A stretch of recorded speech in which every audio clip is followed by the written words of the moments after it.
Judges chapter 7. Then Jerubbaal, who is Gideon, and all the people that were with him rose up early, and pitched beside the well of Harod, so that the host of the Midianites were on the north side of them, by the hill of Moreh in the valley.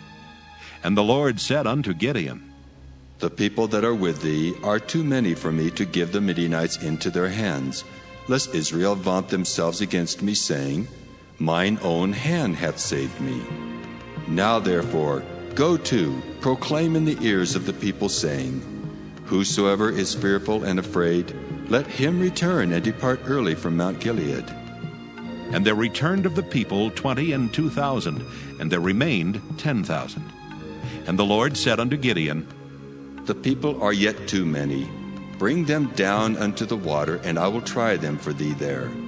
And it shall be, that of whom I say unto thee, This shall go with thee, the same shall go with thee. And of whomsoever I say unto thee, This shall not go with thee, the same shall not go. So he brought down the people unto the water, and the Lord said unto Gideon, Every one that lappeth of the water with his tongue, as a dog lappeth, him shalt thou set by himself. Likewise every one that boweth down upon his knees to drink. And the number of them that lapped, putting their hand to their mouth, were 300 men. But all the rest of the people bowed down upon their knees to drink water. And the Lord said unto Gideon, By the 300 men that lapped will I save you, and deliver the Midianites into thine hand. And let all the other people go, every man unto his place. So the people took victuals in their hand, and their trumpets. And he sent all the rest of Israel, every man unto his tent, and retained those 300 men. And the host of Midian was beneath him in the valley.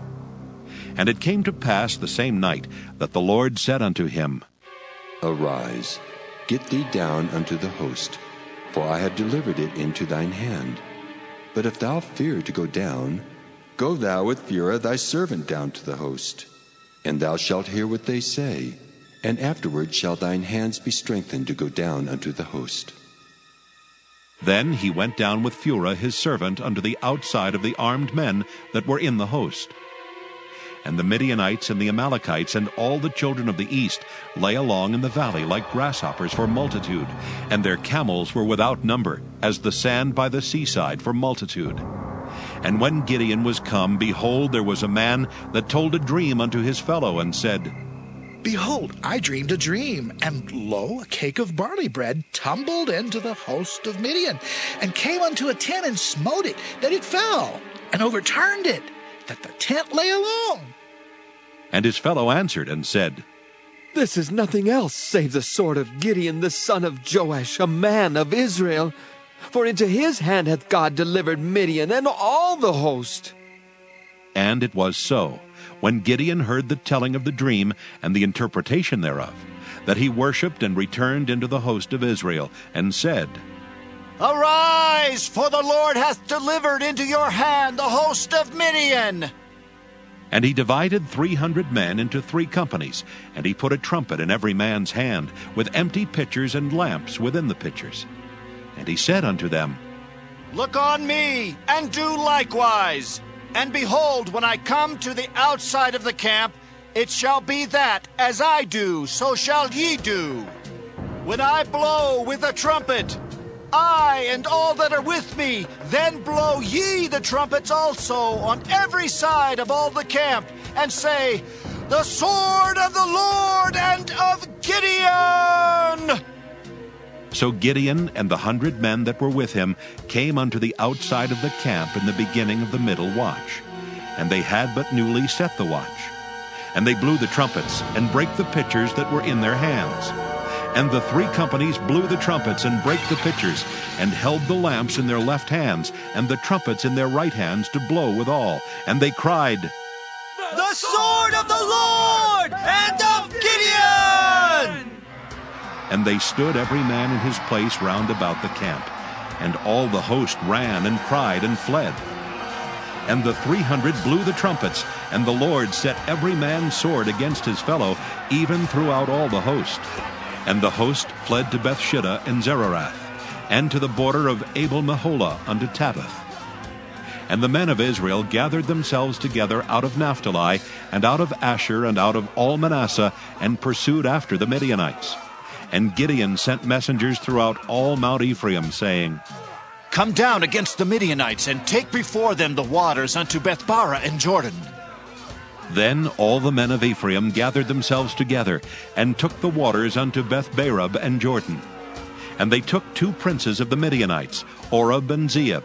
And they slew Oreb upon the rock Oreb, and Zeeb they slew at the winepress of Zeeb, and pursued Midian, and brought the heads of Oreb and Zeeb to Gideon on the other side Jordan.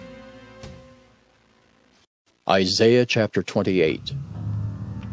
Woe to the crown of pride, to the drunkards of Ephraim, whose glorious beauty is a fading flower, which are on the head of the fat valleys of them that are overcome with wine. Behold, the Lord hath a mighty and strong one, which is a tempest of hail and a destroying storm, as a flood of mighty waters overflowing, shall cast down to the earth with the hand. The crown of pride, the drunkards of Ephraim, shall be trodden under feet, and the glorious beauty, which is on the head of the fat valley, shall be a fading flower. And as the hasty fruit before the summer, which when he that looketh upon it seeth, while it is yet in his hand, he eateth it up. In that day shall the Lord of hosts be for a crown of glory, and for a diadem of beauty unto the residue of his people, and for a spirit of judgment to him that sitteth in judgment, and for strength to them that turn the battle to the gate.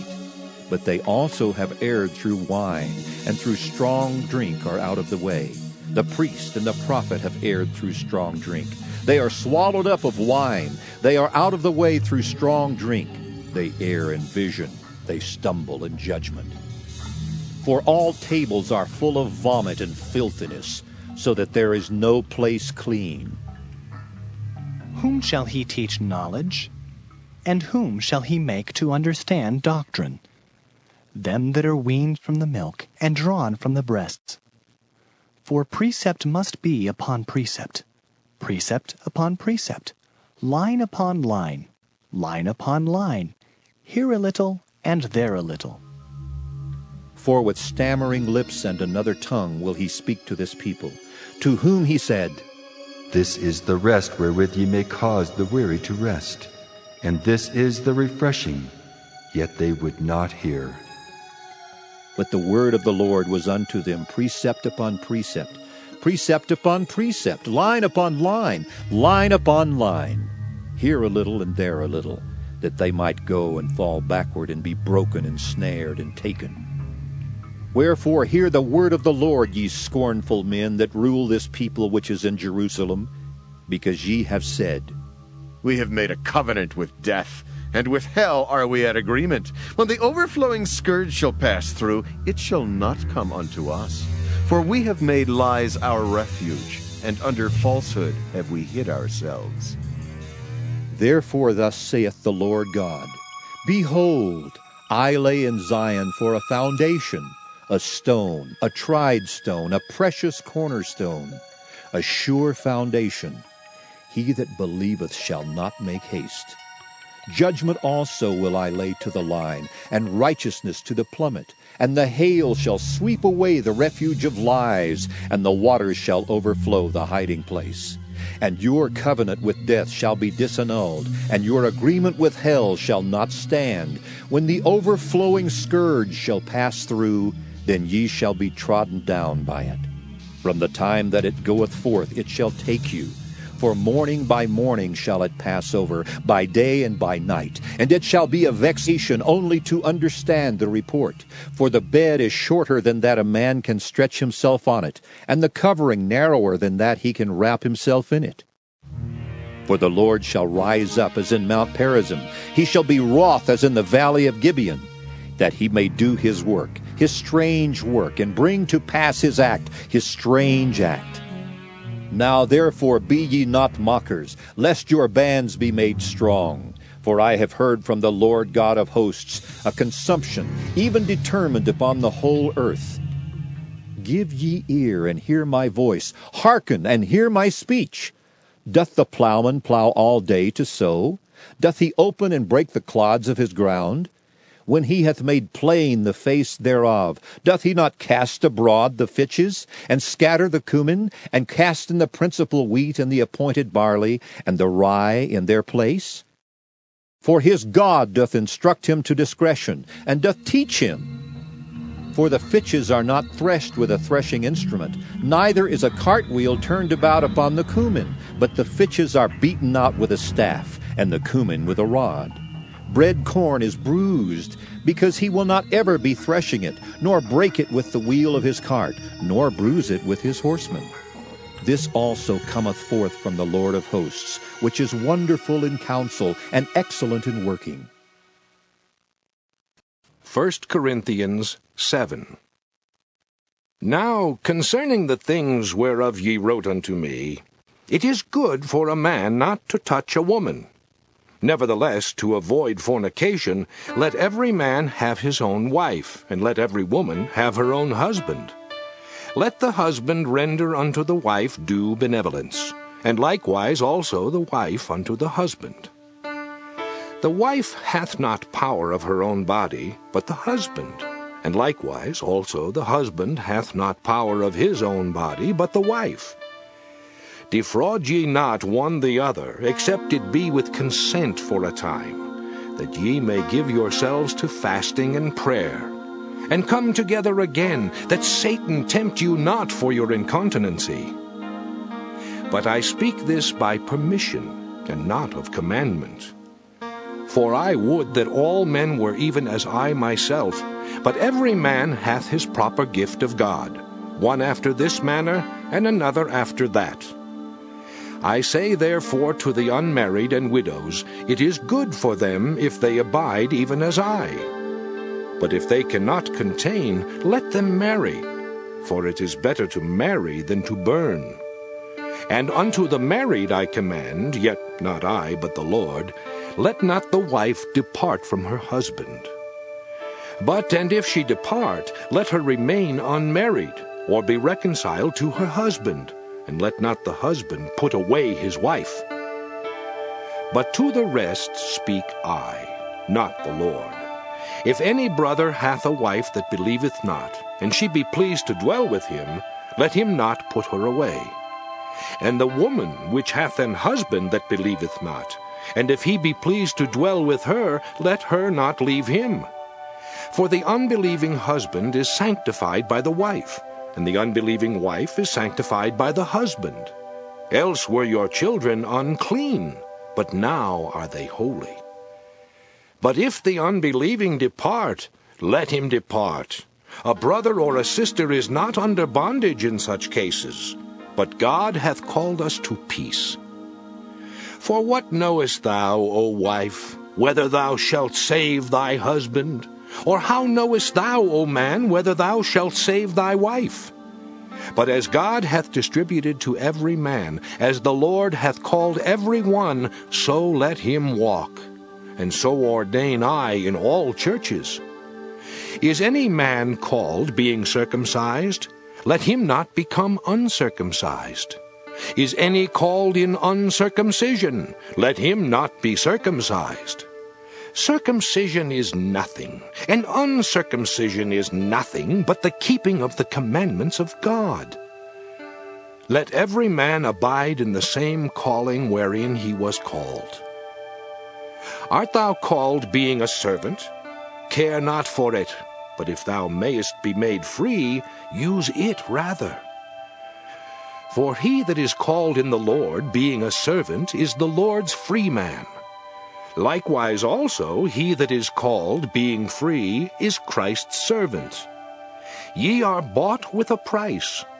Be not ye the servants of men. Brethren, let every man wherein he is called, therein abide with God. Now concerning virgins I have no commandment of the Lord. Yet I give my judgment as one that hath obtained mercy of the Lord to be faithful. I suppose, therefore, that this is good for the present distress. I say that it is good for a man so to be. Art thou bound unto a wife? Seek not to be loosed. Art thou loosed from a wife? Seek not a wife. But, and if thou marry, thou hast not sinned. And if a virgin marry, she hath not sinned. Nevertheless, such shall have trouble in the flesh, but I spare you. But this I say, brethren, the time is short. It remaineth that both they that have wives be as though they had none, and they that weep as though they wept not, and they that rejoice as though they rejoiced not, and they that buy as though they possessed not, and they that use this world as not abusing it, for the fashion of this world passeth away. But I would have you without carefulness. He that is unmarried careth for the things that belong to the Lord, how he may please the Lord. But he that is married careth for the things that are of the world, how he may please his wife. There is difference also between a wife and a virgin. The unmarried woman careth for the things of the Lord, that she may be holy both in body and in spirit. But she that is married careth for the things of the world, how she may please her husband. And this I speak for your own profit, not that I may cast a snare upon you, but for that which is comely, and that ye may attend upon the Lord without distraction. But if any man think that he behaveth himself uncomely toward his virgin, if she pass the flower of her age, and need so require, let him do what he will, he sinneth not. Let them marry. Nevertheless, he that standeth steadfast in his heart, having no necessity, but hath power over his own will, and hath so decreed in his heart that he will keep his virgin, doeth well. So then he that giveth her in marriage doeth well, but he that giveth her not in marriage doeth better. The wife is bound by the law as long as her husband liveth. But if her husband be dead, she is at liberty to be married to whom she will, only in the Lord. But she is happier if she so abide after my judgment. And I think also that I have the Spirit of God.